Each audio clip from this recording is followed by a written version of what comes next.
to Synthplex 2022. My name is Florentino Buenaventura, and I am your host today for Synthplex 2022 podcast. And we're going to be talking about all things happening at the Synthplex conference, happening on from October 27th through the 30th. And that is put on by Michael and Mike. And so I give a shout out to those guys. We are really excited about this conference. And probably even more importantly, we're excited about all the speakers, the performers, and obviously all of the exhibitors that are going to be there. All things synth oriented with all things audio related to synth. So with that said, my guest today is Mr. Jeffrey Weber, or Jeff Weber for some of his friends. The stark raving lunatic of the music industry, a good friend of mine.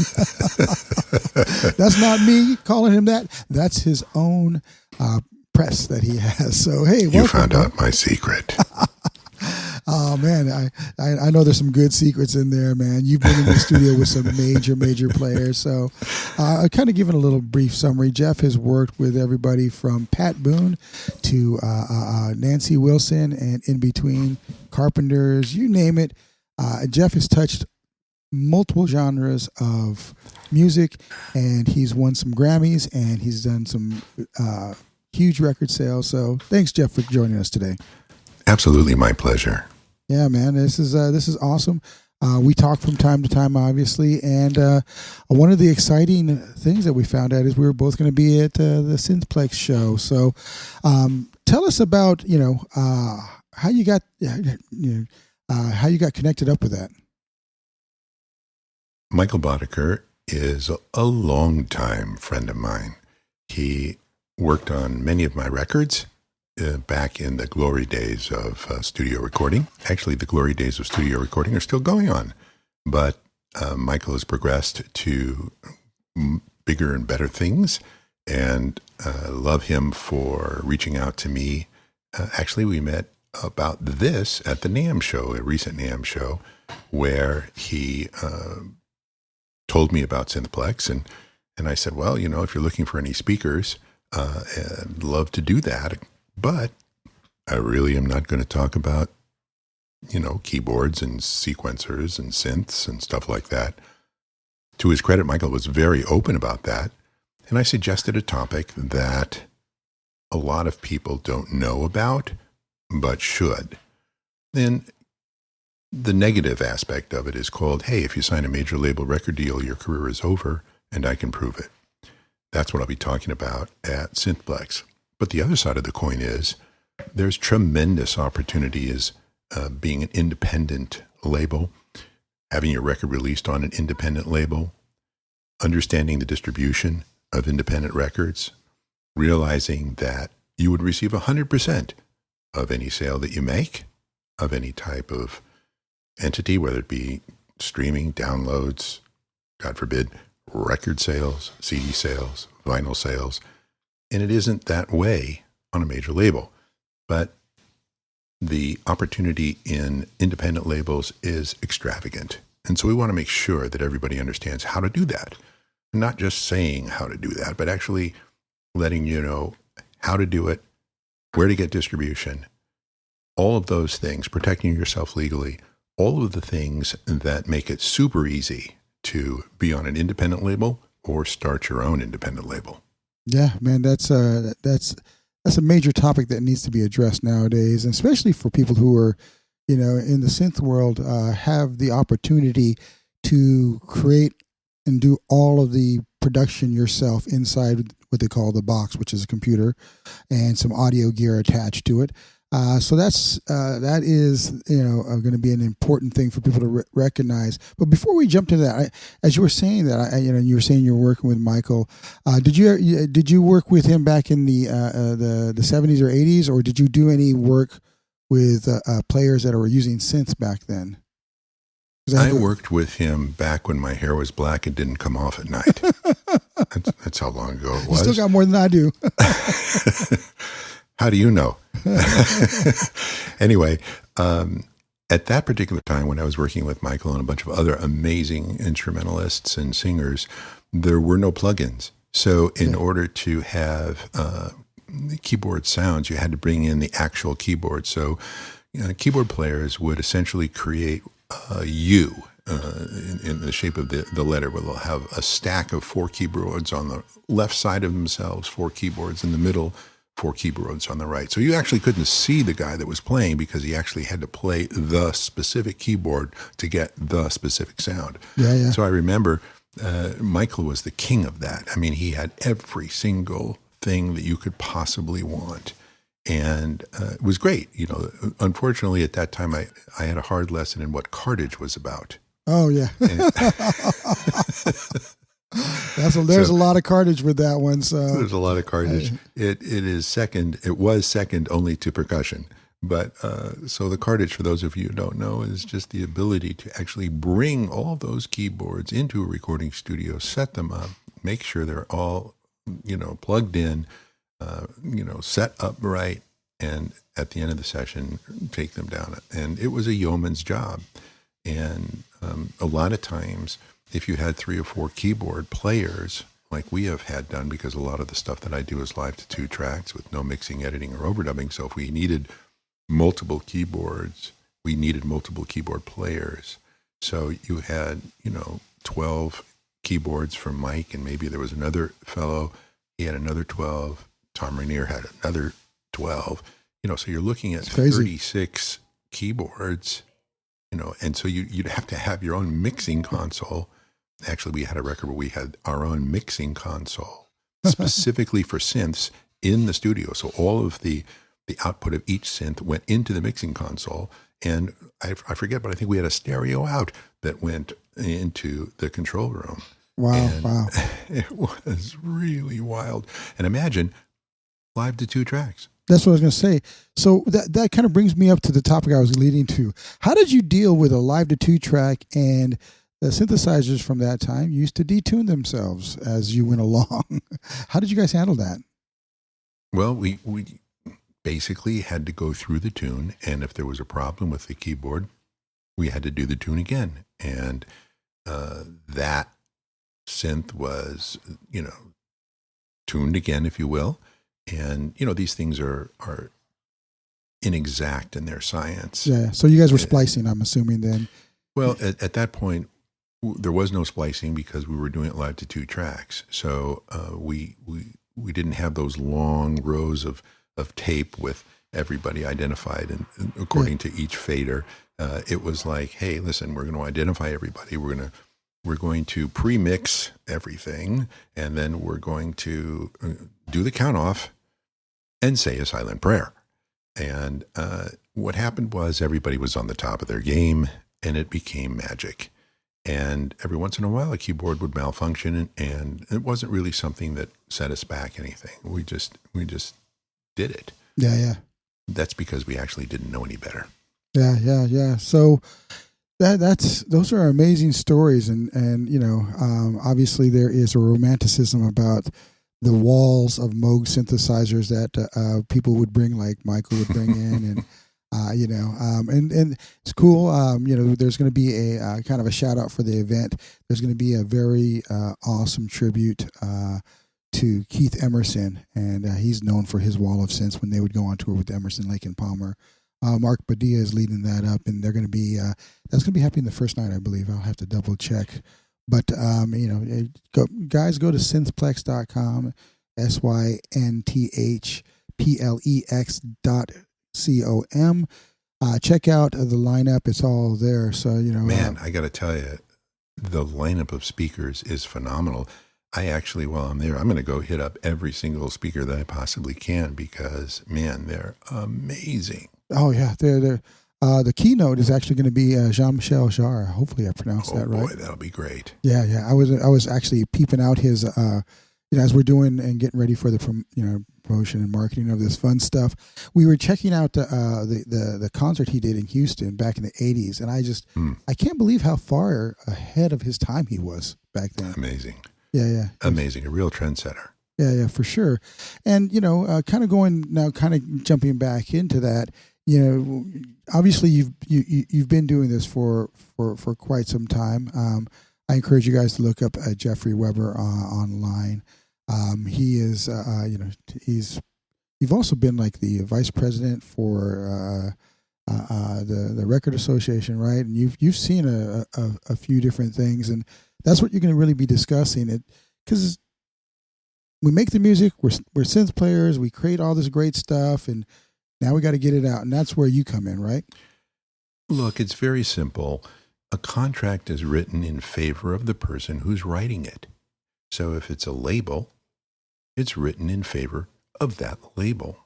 All I'm saying is let's make the playing field level so that artists, singers, musicians on equal footing with whomever they're signing a contract with. It's a partnership. And what's staggering to understand is that's not the way major labels look at it. But because they're, for every major label, and there's only 3 left, there's 100,000 independent labels. Yeah, yeah. And the real key isn't forming a label. It isn't even in distribution, because you can get all of your music out to 150 plus e-retailers for $19.95. Yeah, and you used, if I remember, DistroKid, right? I use DistroKid. I mean, I like them very much from the standpoint that I'm not really too pleased with the customer service, but they do get the job done exceptionally well. Most of my products are up within 36 hours after I complete the process. And, it's fabulous. And all of the money goes directly to my clients. And it's 100% of whatever the price is. Yeah, yeah. So from that standpoint, why do we need a major label? They're going to do the same thing. So, but yet, the pay scale is different. Yeah, yeah, for sure. An artist gets only the money from his artist royalty, not from the sale, but from what he would make. So it becomes really a stranglehold. And for me, recording contracts are games. There's hidden eggs, if you will, that explode if you don't discover them.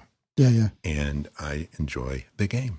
Yeah, yeah. I totally get that. We're going through and helping some artists launch their music, and you've given us some really good direction on that.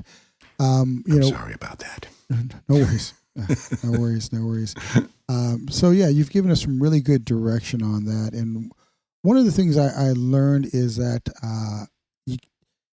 artists, probably one of the biggest changes is you can't just be an artist and expect someone to do it all for you. You've got to really kind of jump in, get your hands dirty, and learn about the business.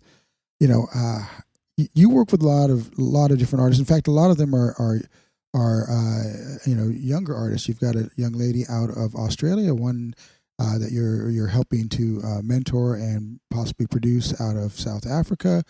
How do you help an artist in that way to understand that it's not just about making music now? You've got to be like any other entrepreneur. You are now in business for yourself as an artist, and you need to make your mark in both the business side, understanding all of the administration of a business and the legalities of getting songs cleared, having we've been going through sync licensing challenges just because it's not easy to get a sync license for a video, like if you're going to launch a music video of a cover song. So how do you help these artists to develop their understanding of what's required of them now, more than just being a singer or some type of player or synth, guy? It's a great question, and one that actually every artist asks as well. It's basically tethered to the question, what now? Okay, so I've written a song, what now? Okay, so I've done a record, what now? In my process, which is, strikingly different than a lot of my associates, there are 3 components to recording: the pre-production, the production, and the post-production. We talk about everything in pre-production And I use a strategy that I've created called the connective tissue theory of maintaining relevance, which means that everything that you do cannot be done in a vacuum anymore. For example, if you have a gig on Friday, you can't just do the gig. You have to collect the data. You have to, and what does that mean? That means that if you're smart about things, every single person in their audience will be approached by somebody on your team to ask for their name and email address. Because an artist who understands what the business is knows that every fan only wants two things: access and exclusivity. So if an artist can provide access and exclusivity to an audience member, that member becomes a soldier for that artist, no longer a friend on Facebook or, somebody on YouTube or anything like that. He will have a relationship with that artist and understand that now that guy is going to buy multiple copies of everything that artist does and be a soldier. It's a great way to get free advertising. I constantly use the phrase that let's just say that Florentino is a rock star. Okay? I am a rock star. I'm joking. Not too far from the truth. And that Jeff Weber is a big fan. We've never met, though, and I've come to your shows, and you know that I'm there, but you don't know who I am. I'm just a name to you at this point. So after the fourth or fifth song of your first set, you say, "Hey, is Jeff in the audience? Jeff Weber, are you there?" Well, and everybody's looking around. I'm looking around. Oh, wait, it's me. I raise my hand, and you say, "Hey, Jeff, I love performing. I love recording. I love writing songs. I couldn't do it if it wasn't for people like you. Dude, this song's for you." Okay, remember access and exclusivity. Yeah. So what I do afterwards is like, oh, wait, Florentino gave me a shout out. So I call one of my buddies and I go, "Dude, Tino just gave me a shout out. This guy is off the hook. You know what? He's coming back to the same venue in about 14 weeks. And he said, if I can bring 3 of the fellas, we can come down and join him at Soundcheck. Just him and the band and us. Dude, we're going. Oh, by the way, on my way out, I bought a CD. It only cost me $8. I bought you one too." Now that artist, access, and Florentino knows access and exclusivity. What did it cost? $0. Okay, Soundcheck, $0. Okay, the next morning, every person that was at that show that gave one of the members of Florentino's team an email address gets a personalized email. "Hey, Tom. Hey, Bill. Hey, Betty. Hey, Susie. I'm really pissed. I'm pissed at myself because I knew that you came to my show and I didn't take the opportunity to let you know how crucial to my success you are. I wonder, do you have a toy hammer? One of those little toy hammers that you might give, one of your siblings. I want you to come down to my next show, if you'll forgive me. At the end of the set, please come forward to the front of the stage, pound the shit out of it with the toy hammer until you get my attention so that I can personally come down and let you know how crucial to my success you are. And sincerely, Florentino Buenaventura, rock star." Me as a rock star, I can see me finally making publicity headlines with rock star killed with toy hammer. Yeah, 20 of them at the same time. Yeah, bludgeoned to death with plastic toy hammers, and the sound will be amazing. Anyway, so the idea is to create this relationship. But here's what's really happening, and this is how we sell music today. The real crucial point of this whole thing is to find your audience. Yeah. You have to rise above the noise. 60,000 songs released every day. How do you rise above the audience? So these are the things that we talk about. The peer-to-peer recommendation engine. We don't rely on radio. We don't rely on magazine ads. We don't rely on things that could be purchased. We rely on the truth of our friends who have similar tastes to us, stating, "Hey, listen, got to check out this guy Florentino, man. He is the shit." And where are they going to go? One of two places, TikTok or YouTube. Yeah. Those are the discovery and they'll find out about Florentino. And all of a sudden, a new set of ears. Finding our audience is the key to sustainability, to sustaining a career in the music business. And that's an interesting topic. Let me kind of jump to that. If I'm let's say I'm a EDM synth guy. I've got my my VST software. I've got my drum machines or whatever I use to create my beats. I have different synths. I have different software synths, all that stuff. I make this album that really I love. It's my baby. But it's if I'm not playing live, let's say I just want to kind of get it out. Obviously, we look back on somebody like we mentioned Jean-Michel Jarre. It's his time. I can hear with the cough in the background. With that said, Jean-Michel Jarre, when he launched, I remember him coming out, and he was actually almost categorized in the new age area. It was something different. Most people didn't. Most people don't realize he's the godfather of what we now know as EDM, and even music being so influenced by DJs and everything else. He was one of the catalysts to bring that about. But it's weird to think of him now in that new age category, because I was a big fan of his when he first came out, and I'm still am, obviously. But it was just it's weird to think now. Obviously you get a Spotify, Tidal, or any of these other music services. They have all these different genre categories. How does somebody like that? How does this player that's making like I said, making some type of EDM music that isn't readily found on radio stations, what do you say to that guy, and how do they get discovered? Well, EDM and what did you say, New Age? Well, Jean-Michel Jarre was classified New Age when I was buying CDs. Actually, I don't even think they had CDs in the 80s. I think the reason for that is that at that time he was creating soundscapes, and soundscapes basically didn't have a structural component like pop music or R&B pop. There was these waves of wonderful sounds that went on and didn't really have the necessary groove that an EDM format would have.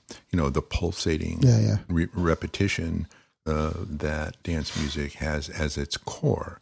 And by the way, it's EDM music is one of the very few, if not the only genre that specifically excludes real musicians or musicians that aren't programmers.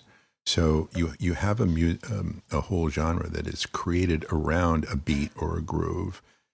That didn't happen when Jean-Michel Jarre started off. And if it did, it was very, very slight. To have him categorized now as EDM is interesting, because that would mean that either he changed or the definition of the genre has changed. Now, what used to be hard rock and roll is now maybe adult contemporary, or hard rock is now pop. So all of those genre definitions have kind of morphed into something else. You really don't know what's what anymore. And in a way, that's a good thing, and in a way, it's a bad thing. We are used to a bin-oriented society. So if you went into a record store, you look for the section containing the type and style of music that you want. But that's not really what happened in the early days. Radio stations played everything. My kids like everything. Everybody that I know likes everything. They're not basically boxed into a specific genre of music. So, it's different strokes. Yeah, when I started getting into his stuff in the late 80s, he started doing a lot of arpeggio sequences, and he was actually doing, because he was in the same boat as Kraftwerk and Yellow Magic Orchestra and all those bands that kind of had that, what we now know, the prototypes of EDM. He had got into that, like that the big concert he did in Houston, where he had all the lasers and all the video on the skyscrapers that they had through the glass. I mean, he turned that city into a big a light show with fireworks, and he was doing the precursor for EDM. Now it's like he's the new stuff I've been hearing from him is just incredible in that. But I think kind of going back to how that plays out with these artists, I think that's a unique challenge that they had a little bit back then, because you get pigeonholed into stuff that they try to format you that way. You don't have that same thing now, so that's the opportunity. You can create your own, almost your own genre to a certain degree, but you got to find that audience. And so, do you think that it's kind of cut to the chase. Do you think that a solo synth player that's not a DJ that's making electronic music should get out and can get out and do this type of thing in a live setting to build that audience, or what are your thoughts on that? Or can they do this from their studio chair? Live performance develops the relationship between the performer and the listener, and I think that it's crucial to the success of any performer to play live. And plus the fact, there's nothing like the euphoric feeling that any performer gets from the response from an audience. I think doing it from your studio or anything like that is a great way, but you lose that emotional connection, kind of surge that you would get from an appreciative audience. Yeah. And I love the fact that EDM exists because it's an experiential genre more than anything else, so that people basically want to have an experience that's both musical and everything else. Yeah. I mean, the Electronic Daisy Carnival in Las Vegas is a classic example of people who go there and just, I mean, it's wow. It's such a wonderful and bizarre and wacky experience from the wardrobe to just the endless hours of those various beats. And, it's one of those experiences that you remember forever. Yeah, for sure. And, kind of rounding that off, I think that there's going to be a lot of great players at this Synthplex? Synthplex. So I expect there to be amazing players. Yeah. So I would encourage everybody to come out. I mean, there's so many things to see. I mean, I don't know how you get it all done in 4 days, but it's going to be amazing. So with that said, one of the main things that you brought up earlier in the conversation was all the speakers, the knowledge base that's going to be at this event. I mean, obviously, you're going to be one of those. You're going to be talking about how to be an independent artist, how to avoid the pitfalls of of yesterday's way of doing it, and how to embrace and better understand how today's doing it. That's what you're going to be talking about. Exactly. What are some of the other things that you found that you've been doing these conversations at NAM and for colleges and all over, but what are some of the ones you're looking forward to for Synthplex? Well, there are some amazing, I don't really know what the word is, but there's amazing speakers that actually build these wonderful sound collages of things that I could use in for some of my artists, and not just as passive beds, but as active components of an arrangement. And I'm really excited about some of these keyboard players that have an imagination that goes beyond just a setting on a keyboard. And to be honest with you, that's what I love. When I'm in the recording studio, one of the things that I do is I take a chart, I go to each individual musician, I show them the chart, and I ask them to please not play it. I'm hiring that person for themselves, not necessarily to read a chart. If they can inject what they know, how they feel about a song, their experience, their creativity, why would I restrict them to what's on the page? Playing the ink is basically just the introduction, but because they have so much more experience on their instrument than most arrangers, let's let each of those people contribute emotionally, sonically, creatively to this song. Who wins? My artist wins. Yeah. And they're invested, and the song just becomes magical. So part of that education is networking too, it sounds like, because you're going to be meeting these artists that you might be able to work with for some of the artists that you're working with. Yes. If I'm not talking, I'm listening. And there are so many people I saw on the the speakers that I just want to hear. I'm not saying that I'm going to understand everything that is being told to me, because I'm not a synth player. So I don't really have that language under control. But just listening to what they do allows me to be creative for my artists. That knob right there, I like that. What are you doing there? Yeah. And also the problem is that, I'll never remember it anyway. But the point is that artist, that synth player will, that keyboard player will, and I can ask them if they would appear on some of my artists' records. I'm finding that I'm dealing more and more with international artists than, domestic artists, which is fine. And they're really young. But I love the idea that I'll be sitting in on all of these things. Maybe a lot of it will be over my head because I'm just a record producer. But a lot of it will be a holy cow moment that I want that person. Well, I've already checked a few names off. Yeah. You kind of bring up a good point. A lot of people may not be clear on what a record producer really is supposed to do, because most people think, "Oh, I made a beat. Oh, I'm a record producer now." Yeah, so, just on a simple note, talk about what a record producer does, because it's not making beats can, and there's guys that do a good job, and but obviously the job is more than just understanding the groove. So. Tell us about what a record producer is. Okay, this is a really loaded question. Oh yeah, it is. It is totally.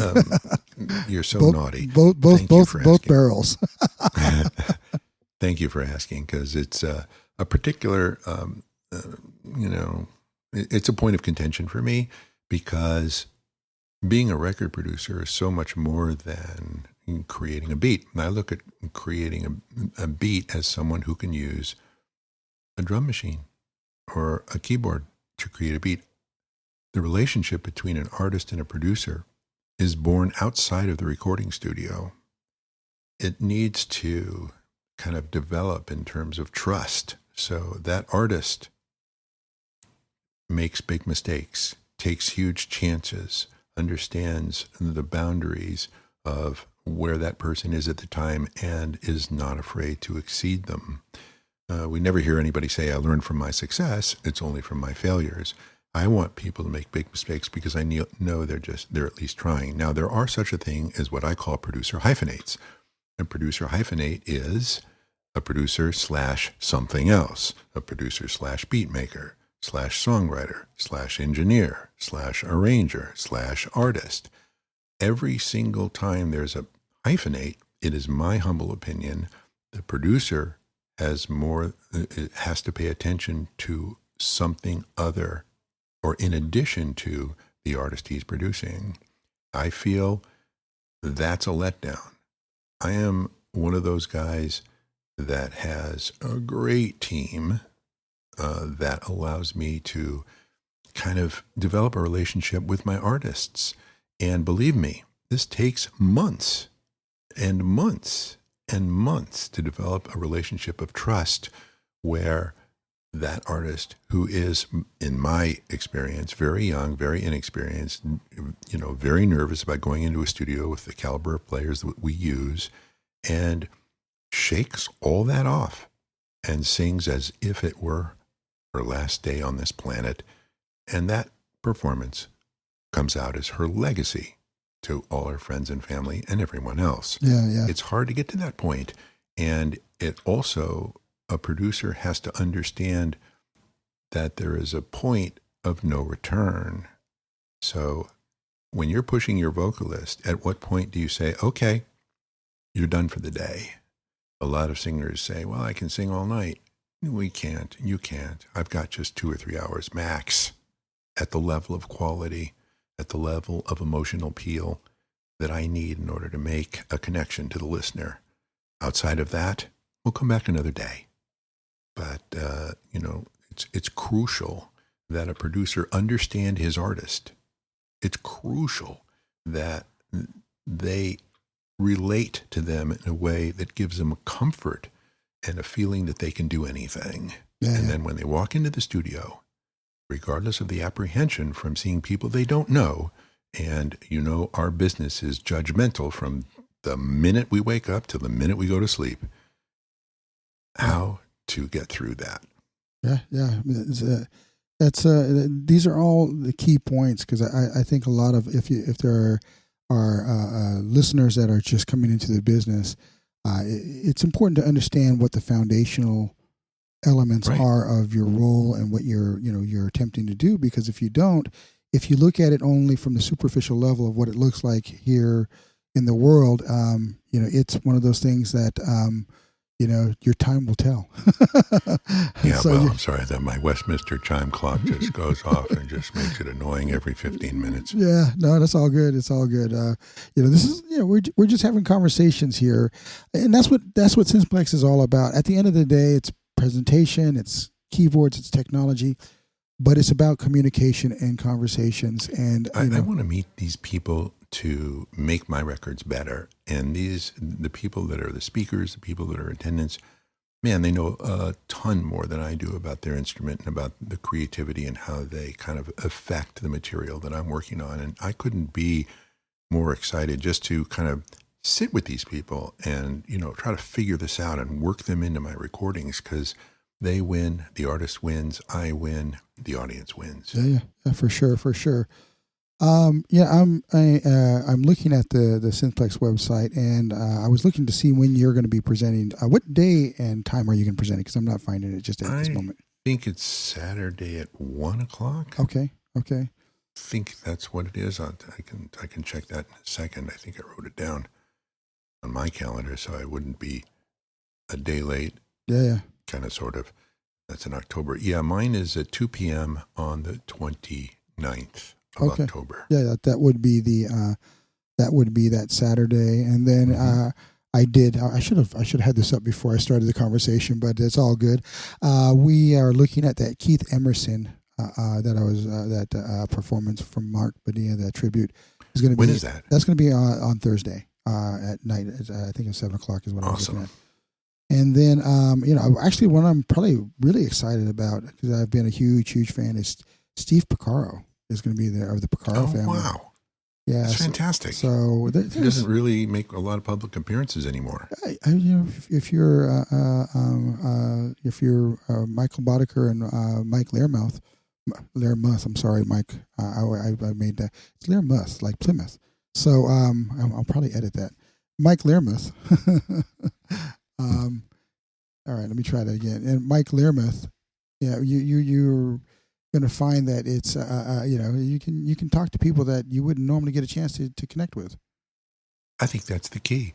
I mean, from one synth player to talk with Steve, who was the synth architect of so many great songs from Toto. It's just amazing to have the ability just to sit with him. Yeah.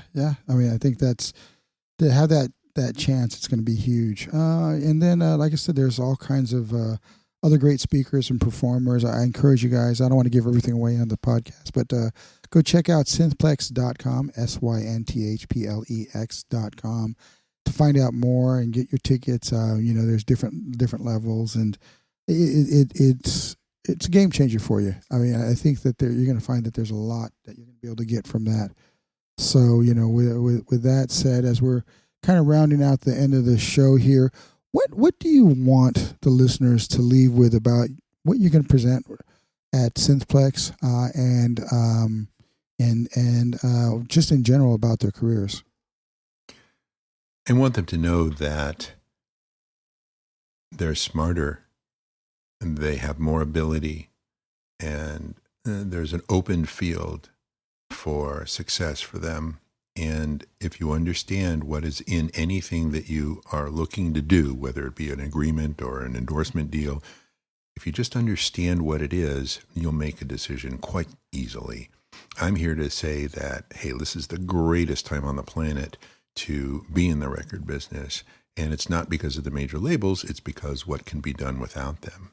And it's a fabulous time because no one knows what's really happening in the record business, because there's no central core anymore, which means that anybody, any synth player with an idea, with an element of creativity, can find their audience. It's a combination of public performance and social media and really have a sustainable career. Because at the end of the day, isn't that what everybody wants, is to be in the music business, for years?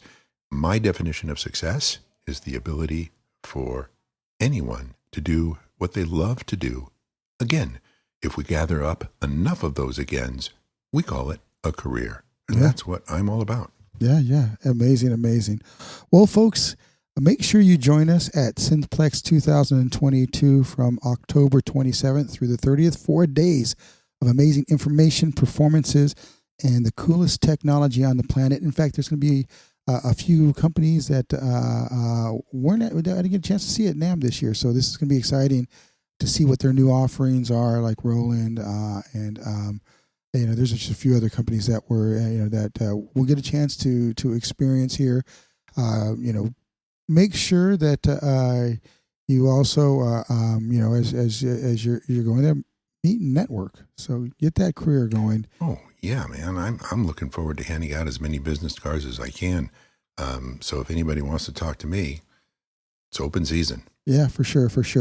Well, thank you very much for tuning in. We'll be having another episode of Synthplex 2022 podcast coming up next week. So stay tuned. We will let everybody know the guest as we move along through the series.